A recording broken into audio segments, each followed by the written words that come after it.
ప్రకాశం జిల్లా జనసేనలో వర్గపోరు కంటిన్యూ అవుతూనే ఉంది. సీనియర్ నేత మాజీ మంత్రి బాలినేని శ్రీనివాసరెడ్డికి జిల్లా పార్టీ అధ్యక్షుడు రియాజ్ మధ్య విభేదాలు మరోసారి బయటపడ్డాయి. తాజాగా బాలినేని నేతృత్వంలో ఒంగోలులో జరిగిన సమావేశానికి జనసేన జిల్లా అధ్యక్షుడు డుమా కొట్టడం చర్చనీయాంశంగా మారింది. జనసేన వర్గ విభేదాలతో ప్రకాశం జిల్లా అట్టుడుకుతోంది.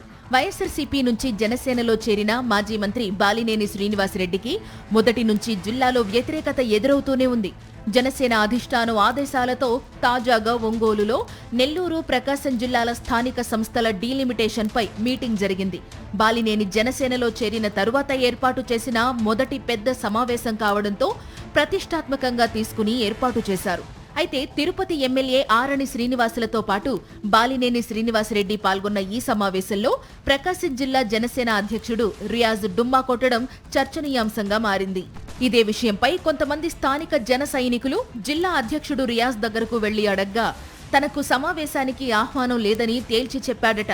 మొదటి నుంచి బాలినేని రాకను వ్యతిరేకిస్తున్న రియాజ్ని కావాలనే సమావేశానికి పిలవలేదని ఆయన వర్గం ఆగ్రహం వ్యక్తం చేస్తోంది. స్థానిక సంస్థల ఎన్నికలు సమీపిస్తున్న వేళ ఇలాంటి వర్గపోరు పార్టీ ప్రతిష్టను దెబ్బతీస్తుందని మండిపడుతున్నారు. పాత కొత్త నాయకులను కలుపుకుని పోవడంలో బాలినేని విఫలమవుతున్నారనే విమర్శలు వినిపిస్తున్నాయి.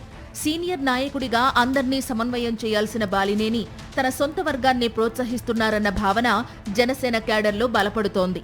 బాలినేని మాత్రం తాము రియాజ్ని ఆహ్వానించామని, కావాలనే ఆయన మీటింగ్కు రాలేదంటున్నారు.